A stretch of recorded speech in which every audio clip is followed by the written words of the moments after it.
Wah, cantiknya Bebek Kak Maimun.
Oke, Assalamualaikum warahmatullahi wabarakatuh. Waalaikumsalam warahmatullahi Waalaikumsalam wabarakatuh. warahmatullahi wabarakatuh. Udah bisa absen ya untuk di absen di Spada.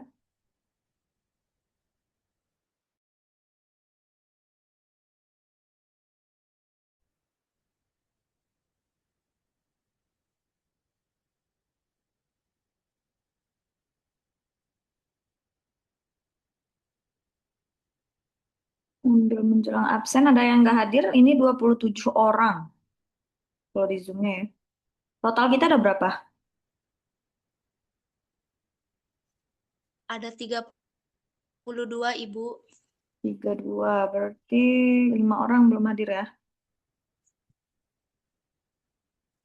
Tolong dicat Teman teman-temannya ini yang belum Felin hadir. nggak ada nggak?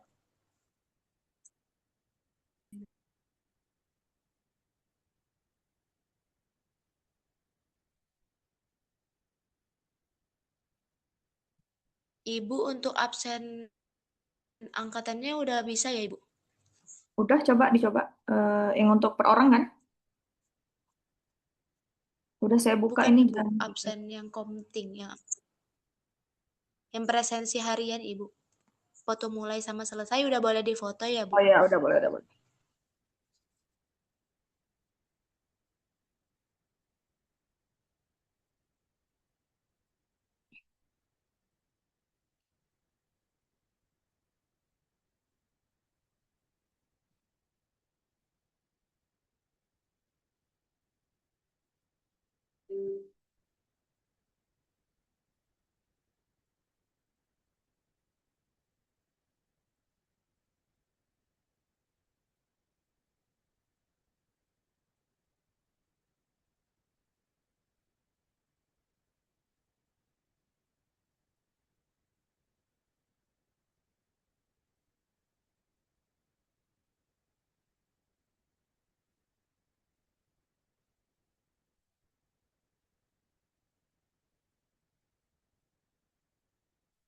Oke, kita lanjutkan. Ini teman-teman yang belum hadir, tolong dihubungi ya, biar bisa absen.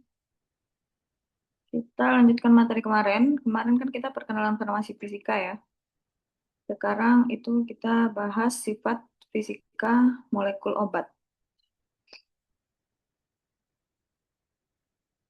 Oke, beranjak dari kemarin itu sifat Izin, fisika. Oh ya, kenapa Mbak? izin Ibu, itu uploadnya nanti malam ya Bu untuk yang absen komting itu Bu. Kalau mau diupload sekarang boleh? Bisa nggak? Soalnya katanya kata Ilham itu jam 8 Ibu. Oh Apa ya bisa udah berarti. sekarang ya Bu? Harusnya sih bisa ya. Kan walaupun jam 8 di situ, harusnya tuh bisa di foto mulainya tuh kita real time-nya kapan gitu. Oh gitu ya Coba Bu. diupload dulu sekarang. Kalau memang nggak bisa diupload sekarang, berarti kita uploadnya di sesuai jadwal. Iya Ibu, bisa Ibu upload Oh sekarang. ya, berarti Makasih upload Ibu. sekarang aja. Oke. Oke ya, kita mulai sifat fisika molekul. Sifat fisika molekul kalau beranjak kemarin itu kita membahas secara general tentang farmasi fisika. Farmasi fisika itu adalah sifat fisika suatu obat, berbeda dengan sifat kimia suatu obat. Dasar-dasarnya itu sifat fisika itu kita menunjang tujuannya untuk kestabilan obat, baik itu secara setelah produksi, secara setelah dikonsumsi ataupun eh, obat itu akan bertahan dan akan stabil itu dalam jangka waktu berapa lama gitu ya. Dan sifat fisika suatu obat itu bisa kita lihat lihat secara kasat mata. Secara kasat mata, contohnya misal perubahan warna, perubahan rasa, perubahan bentuk, bentuk sediaan dan lain-lain. Berbeda dengan kimia, kalau kimia itu kita harus menguji dulu kadar apa yang berubah, kadar apa yang tidak tepat dosisnya, kadar apa yang berkurang. Jadi kalau kimia itu lebih memang menggunakan secara detail, secara lab dan harus melihat reaksi. Jadi dia reaksi ketepatan kadar, reaksi apa namanya reaksi suatu zat A dan zat B, suatu zat B dan zat C gitu ya. Sedangkan kalau sifat fisika kita menghitung. Jadi dia lebih pengukuran ya. Sistemnya itu pengukuran, pengkalkulasian, dan menganalisis secara kasat mata maupun kalau kalkulasi itu menggunakan alat yang saya sampaikan tadi, saya sampaikan kemarin. Dan kalau perhitungannya itu menggunakan rumus yang sudah ditetapkan. Nah, kita masuk ke sifat fisika molekul. Kalau kemarin kan kita bahasnya yang tadi ya, farmasi fisika itu tujuannya untuk apa dan lain-lain. Sifat fisika molekul di sini itu ada perhitungan untuk sifat fisika molekul sebenarnya tidak jauh beda dengan yang kemarin, tapi ini lebih detail. Itu ada massa jenis atau densitas atau biasanya disebut dengan rapatan. Yang namanya kalau misalnya di dalam soal itu ada densitas atau rapatan, nah ini sama aja dengan massa jenis maksudnya ya. Massa jenis adalah pengukuran massa setiap satuan volume benda. Jadi dalam satu benda itu pasti punya massa jenisnya. Nah, massa jenis itu adalah persatuan volume bendanya. Jadi pengukuran massa setiap satuan volume benda itu disebut dengan massa jenis. Kemudian jika korelasi antara massa jenis dengan volume setiap benda, itu ada semakin tinggi massa jenis suatu benda, maka semakin besar pula massa setiap volumenya. Jadi dia berbanding lurus ya. Jika massa jenis tinggi, maka volume benda tersebut juga meningkat. Semakin tinggi massa jenis, semakin meningkat volume dari benda itu. Nah, kemudian massa jenis rata-rata setiap benda merupakan total massa dibagi dengan total volume. Kalau ini rumus secara deskriptif ya. Jadi kalau biasanya itu massa jenis rata-rata, kalau kita mau mencari massa jenis, itu eh, total massa dibagi dengan total volume suatu benda. Jadi kalau misalnya kita gambarkan dengan rumus, itu bisa seperti ini. Tunggu. Kerapatan suatu zat disebut dengan massa jenis yang dilambangkan dengan rho. Rho ini ya, rho. P yang melengkung ini, yakni hasil bagi massa zat oleh volumenya. Hal ini sesuai dengan sifat utama dari suatu zat, yaitu adalah massa dan volume yang saya sebut tadi. Jadi massa jenis itu hasil bagi massa dan volume. Hasil bagi massa dan volume kalau kita gambarkan dengan bentuk rumus dia seperti ini. Nih ya. Rho sama dengan M per V. Ini adalah rumus untuk mencari massa jenis. Jadi rho itu adalah massa jenis, M adalah massa, V adalah volume. Maka jika mencari rho, massa dibagi volume benda. Total massa dibagi total volume benda. Jika ingin mencari M, mencari massa, berarti kita cuma pindah ruas ya. Rho dikali V. Kalau kita mau mencari volume, juga pindah ruas. Rho dikali M. Tergantung apa yang dicari nanti di soal ya. Kemudian, massa jenis relatif didefinisikan sebagai nilai perbandingan massa jenis dengan massa jenis air. Jadi massa jenis relatif itu dia menggunakan rasio dengan massa jenis air. Nah, massa jenis air diketahui ini adalah ketetapan. Jadi massa jenis air itu 1 gram sentimeter kubik atau 1000 kilogram meter kubik. Masuk ke soal. Contoh dari rumus itu, nah ini. Boleh dikerjakan? Siapa yang bisa menjawab boleh ini hidupkan mikrofonnya, baru kita bahas. Coba dikerjakan dulu sesuai dengan rumus yang di sebelah ini. Jadi ini dicatat dulu. Nanti untuk UTS, saya masukkan rumus ini ya. Jangan lupa, rumus-rumus farmasi fisika itu kuncinya hanya rumus-rumus. Jadi rumus-rumus mohon untuk dicatat dan dihafal. Nah, boleh dikerjakan?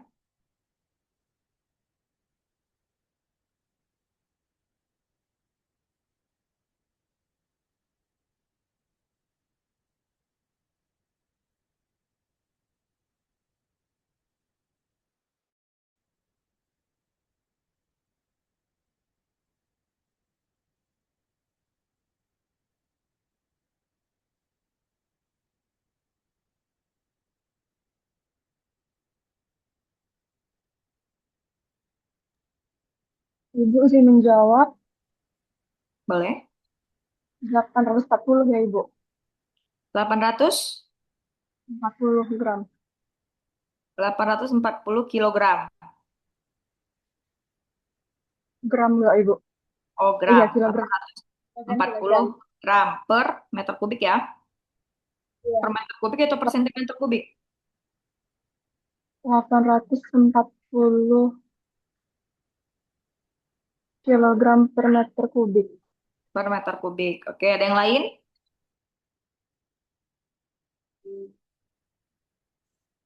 840.000 kilogram per meter kubik, Ibu. 840.000 kilogram per meter kubik. Yang lain? Tadi 840 gram per meter kubik ya, dan 840.000 kilogram per meter kubik. Ada yang lain?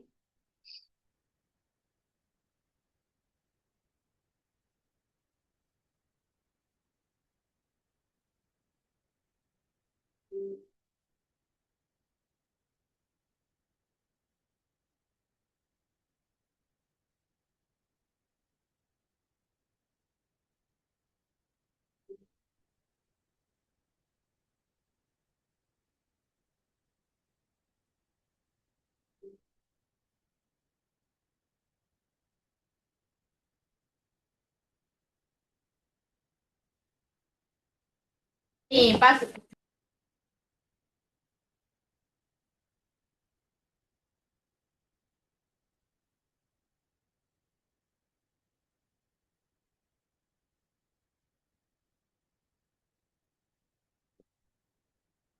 Nggak ada? Oke, kita bahas ya.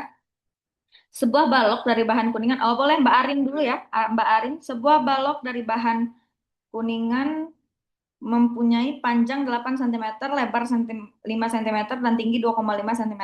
Bila diketahui massa jenis balok kuningan tersebut 8.400 kg per meter kubik, berapa massa balok tersebut? Mbak Arin tadi menjawab 840 gram per meter kubik. Volumenya yang mana? Yang diketahui di soal ini apa? Apa Ibu, aja yang diketahui di soal ini? itu saya kali 840 bukan 8.400. Harusnya 8.400 nggak sih Bu hasilnya? 840. Harusnya berapa? Kamu menjawab berapa? 8.400. Ya 8.400. Oke, kita babak satu-satu. Yang diketahui di soal ini apa aja? Ada panjangnya, panjang lebar tinggi balok, terus massa jenis dari balok tersebut. Volumenya berapa? Volumenya volumenya 100 Dapatnya dari? kan dikali panjang kali lebar kali tinggi. Oke, benar ya. Berarti kita mencari dulu volume balok.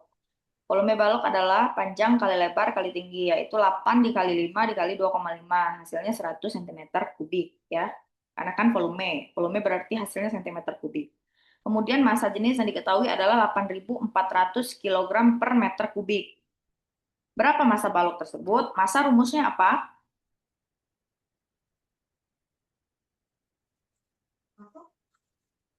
Rho dikali volume, Ibu. Massa jenis dikali volume. Massa jenis dikali volume. Berarti 8.400 dikali 100. Hasilnya 840.000 ya. Kemudian Iya. belum sampai di situ. Satuannya dicek.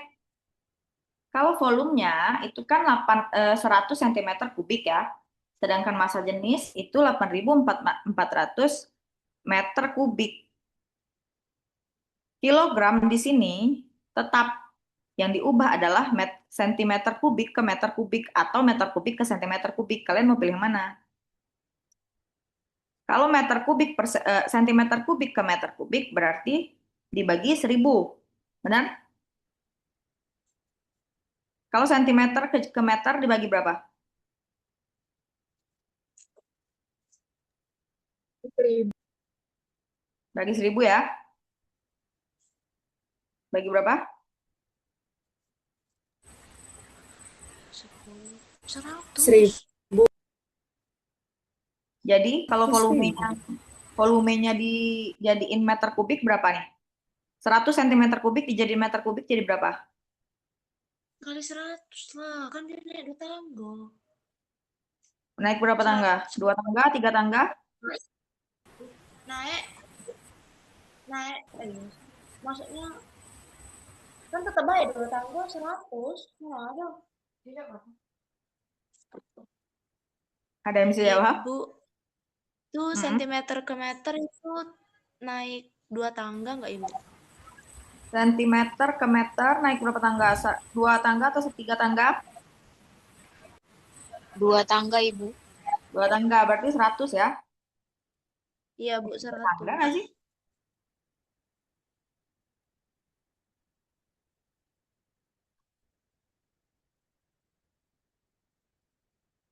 Dua tangga, ya saya salah. Benar ya, 2 tangga, sentimeter ke meter 2 tangga. Berarti 100 dibagi 100 ya, untuk menyamakan satuan. Jadi hasilnya adalah 1 meter kubik. Nah, kilogram ini tidak berubah. Yang berubah itu hanya meter kubik dan sentimeter. Berarti hasilnya 8.400 dikali 8.400 kilogram per meter kubik dikali 1 meter kubik. Hasilnya 8.400 kilogram per meter kubik. Nah, tadi udah mendekati Mbak Arin ya, tapi satuannya masih salah ya. Kilogramnya tetap nggak diubah ke gram. Baik, Ibu. Karena kilogram ini dia miliknya si massa jenis. Yang kita satukan satuannya itu di meter ini, meter, dan karena kita menyatukannya dengan volume, gitu ya. Paham sampai sini? Ada yang mau ditanyakan? Gampang ya kalau kita ngikutin rumus yang samping, namanya yang ini. Bu. Ada yang mau ditanyakan? Berarti itu tuh terkecoh di satuannya ya, Bu.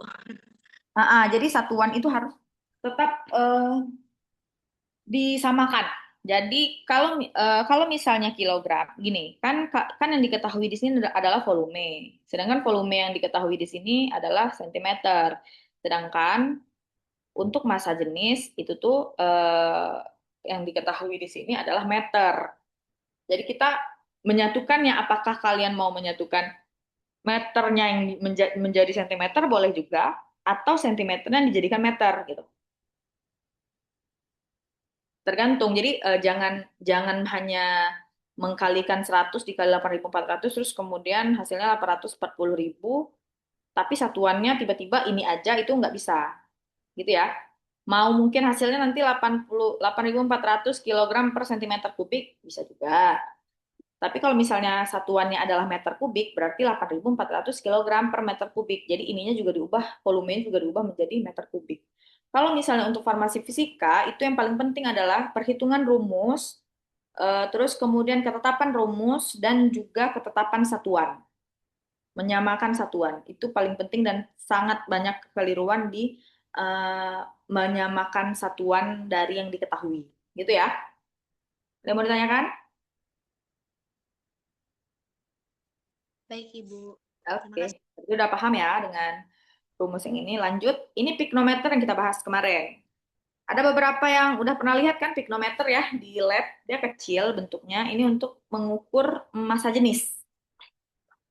Dari pengukuran massa jenis di piknometer ini tidak serta-merta langsung eh, hasil dari ukuran ini. Jadi dia akan dimasukkan dari data misalnya anggap dari pengukuran si piknometer ternyata massa jenisnya adalah 30 mililiter misal, atau 30 gram gitu misal ya. Terus kemudian kalau kita mencari, kita masukkan ke rumus. Jadi alat ini digunakan untuk mencari data yang akan kita masukkan, angka-angka data yang akan kita masukkan ke dalam rumus-rumus ketetapan massa jenis tadi. Lalu kemudian rotasi optik. Nah, rotasi optik di sini sebenarnya nggak ada perhitungan ya, tapi rotasi optik untuk farmasi fisika itu biasanya memang menggunakan alat. Jadi apapun angka yang keluar di alat, itulah hasil rotasi optiknya. Nah, rotasi optik adalah besar sudut pemutaran bidang polarisasi yang terjadi jika sinar terpolarisasi dilewatkan melalui cairan kecuali dinyatakan lain pengukuran dilakukan menggunakan sinar Na pada lapisan cairan setebal 1 cm pada suhu 20 derajat Celcius. Jika cahaya terpolarisasi, bidang dilewatkan suatu larutan yang mengandung enantiomer tunggal, maka bidang polarisasi cahaya itu diputar ke kiri atau ke kanan. Ini cara menggunakan rotasi optik. Agak nggak bisa terbayangkan ya, karena kalian belum pernah memegang alatnya. Tapi kalau misalnya kalian udah pernah memegang alatnya,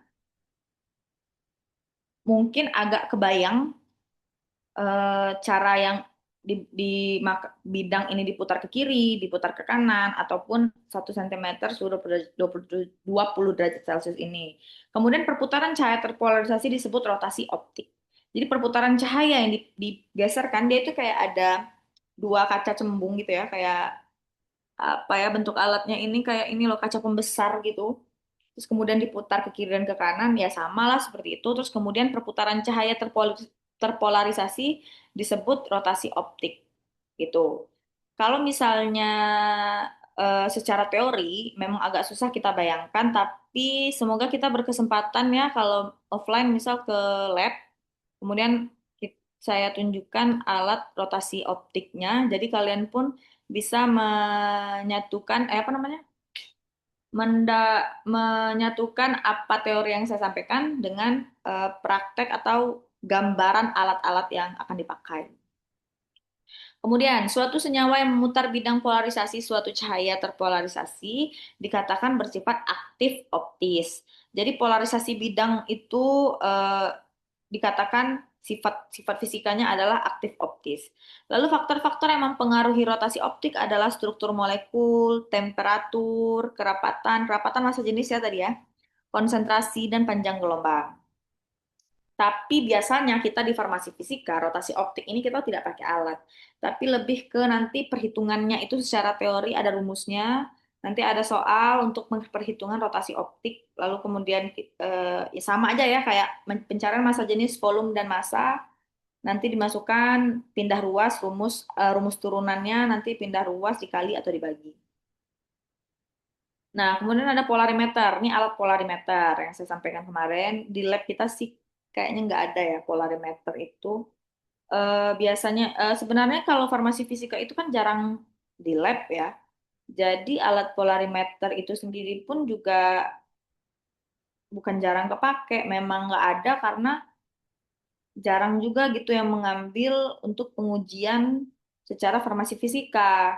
Jadi akhirnya alat polarimeter ini kayaknya juga nggak akan ada kepake di kampus, tetapi ya udah ini untuk secara sederhana ilmu kalian aja secara teori gitu ya.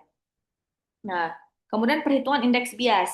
Indeks bias suatu zat adalah perbandingan kecepatan cahaya dalam udara dengan kecepatan cahaya dalam zat. Jadi indeks bias berguna untuk ketidakmurnian. Jadi dia pengujian ketidakmurnian. Jadi di sini ada rumus indeks bias. Dicatat ya rumusnya, karena nanti saya kasih contoh soal.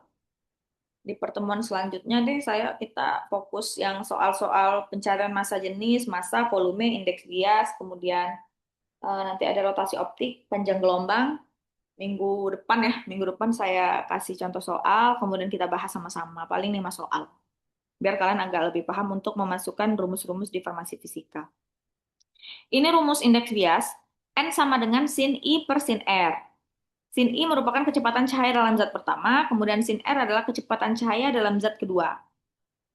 Di mana sin I adalah sudut sinar datang dari cahaya dan sin R adalah sudut sinar yang dibiaskan. Jadi yang kita cari adalah indeks bias. Sedangkan untuk mencari rumus ini kita tetap menggunakan alat, tapi karena kita tidak ada praktek, maka saya kasih secara gambaran untuk soal cerita ya. Nanti yang dimana yang dimasukkan menjadi sin I, yang mana dimasukkan menjadi sin R. Sebenarnya untuk dalam soal cerita itu, asal kalian sudah paham diketahuinya apa aja, yang mana yang sin I, yang mana yang sin R, berarti kalian udah paham untuk memasukkannya ke rumus, jadi lebih gampang. Kemudian pada umumnya, pembilang diambil sebagai kecepatan cahaya di udara, dan penyebutnya adalah bahan yang diselidiki.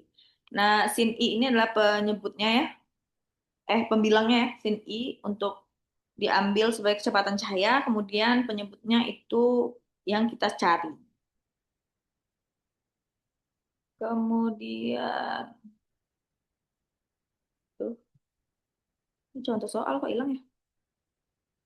Aduh, bentar-bentar. Oke.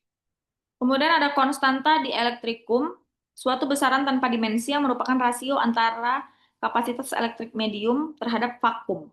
Jadi biasanya kapasitas elektrik medium itu disebut dengan Cx, lalu vakum itu disebut dengan Cy. Nah, ini rumusnya nih.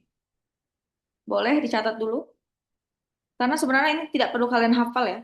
konstanta dielektrik relatif adalah secara konstanta. Ilmu fisika ini nggak perlu kalian hafal. Yang perlu kalian pahami adalah rumus ini.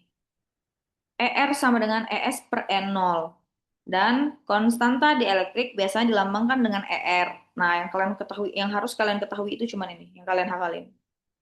Biar nanti minggu depan saya kasih contoh soal, ini jadi lebih masuk akal rumus ini di kalian. Tapi yang ini nggak perlu lah ya. Ini cuma pengertian. Pengertian dari ES adalah permitivitas statis. Nah, ini nggak perlu lah. Ini juga kita nggak sampai ke sini ya, EP sama dengan 1 tambah XE ini nggak. Jadi cuman ini aja. Untuk pencarian konstanta di elektrik. Boleh dicatat atau difoto. Dilambangkan dengan huruf Yunani ER atau biasanya K. Jadi jangan tertipu ya kalau misalnya nanti K sama dengan, jadi dia nggak ER tulisannya. Atau DK sama dengan, jadi dia nggak selalu ER. Kemudian, konstanta ini melambangkan rapatnya fluks elektrostatik dalam suatu bahan bila diberi potensial listrik. Konstanta di elektrik merupakan perbandingan energi listrik yang tersimpan pada bahan tersebut jika diberi sebuah potensial atau ruang hampa. Sebenarnya kalau di penelitian kita sebagai anak farmasi ya, ini tuh jarang sekali dipakai karena apa ya, penggunaan bahan atau zat obat tertentu yang menggunakan ini. Jadi dia zat-zat obat untuk optik-optik aja. Kalau untuk mencari konstanta di elektrikum, sama kayak rotasi optik tadi juga sama ya. Jadi kita tuh agak kurang untuk menggunakan konstanta di elektrikum, tapi untuk pencarian kayak massa jenis, massa volume, kemudian apa tadi indeks bias itu penting. Tapi kalau ini tuh biasanya dia dicampurkan dengan kadar kimia atau farmasi kimia.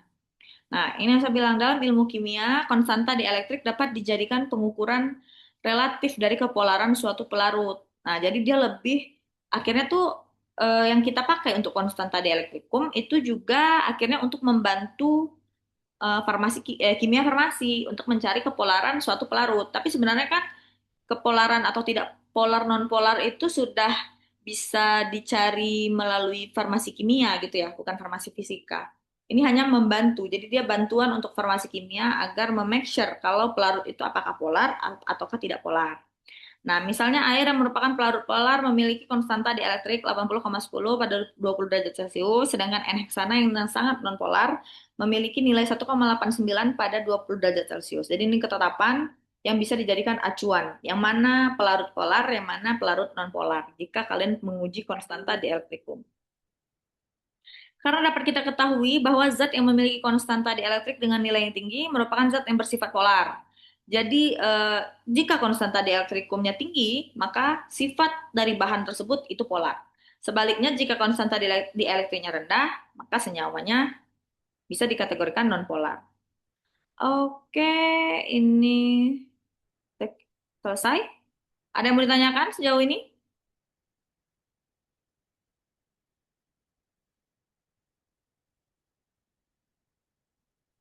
Rumus itu tolong dicatat ya. Minggu depan kita latihan soal.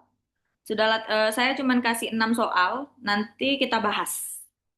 Jadi soal pencarian massa jenis, volume, indeks bias, yang penting ya, indeks bias, volume, massa jenis, kemudian konstanta di elektrikum, itu lumayan penting untuk menunjang kimia farmasi untuk mencari pelarut polar non-polar.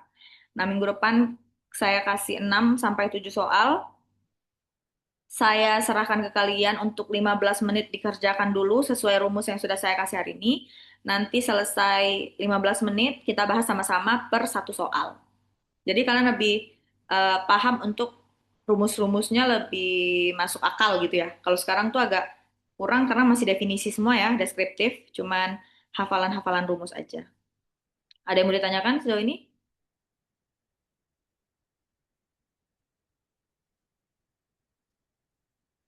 Belum Ibu, ya?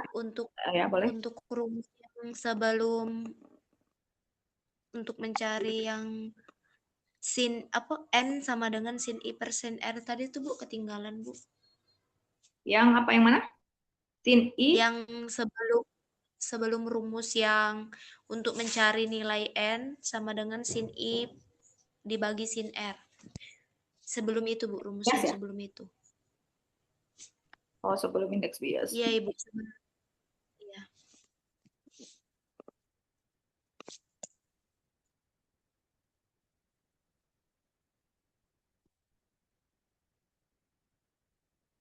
Rumus belum indeks bias. Bentar, saya lihat. Nggak ada ya, teman kita masa jenis ya ini. Ini sebelumnya? Iya, Ibu, sebelumnya. Sebelumnya ini cuman pengertian ya. Oh, rotasi optik kita nggak pakai rumus ini, Mbak. Kita cuman pencarian massa jenis, rotasi optik nanti kalau bisa saya cari gambarnya atau videonya biar kalian agak ngeh ya dengan pengertian. Terus kemudian pengertian, kemudian rumus indeks bias. Udah. Sama ini sih paling. Kalau rumus konstanta di elektrikum ini. Ini udah?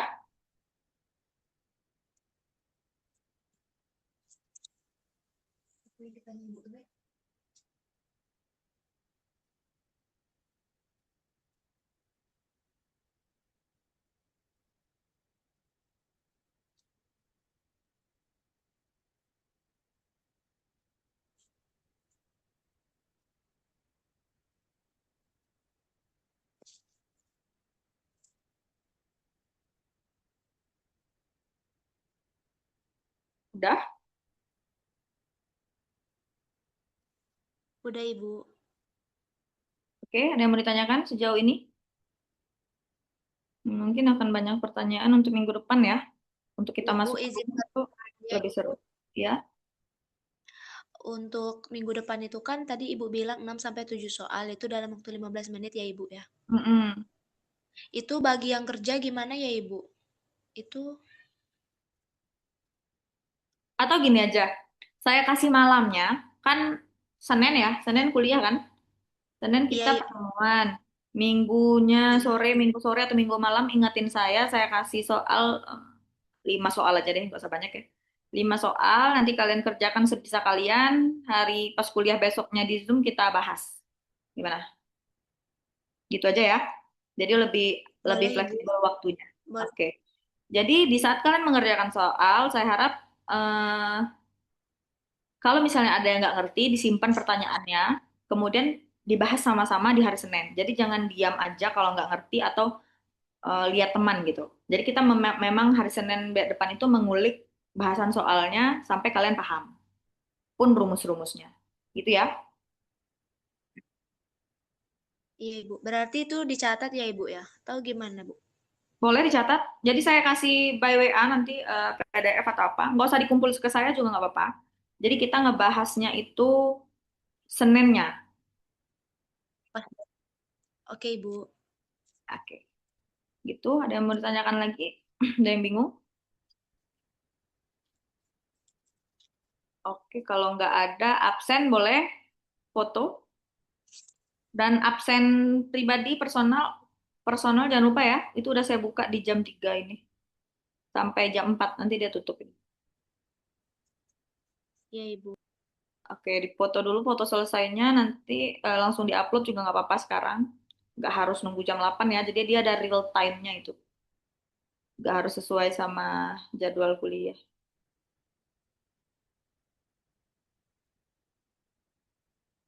Oke, saya rasa cukup. Kalau nggak ada pertanyaan, saya tutup, saya akhiri pertemuan hari ini. Terima kasih teman-teman untuk waktunya.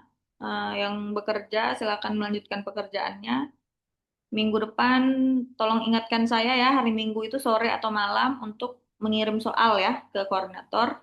Jadi Senin kita udah bahas soalnya, jadi juga lebih fleksibel dan menghemat waktu gitu ya. Saya rasa Baik, cukup. Ibu. Terima kasih. Pertemuan hari ini. Terima kasih. Wassalamualaikum warahmatullahi wabarakatuh. Waalaikumsalam Waalaikumsalam warahmatullahi warahmatullahi wabarakatuh. wabarakatuh.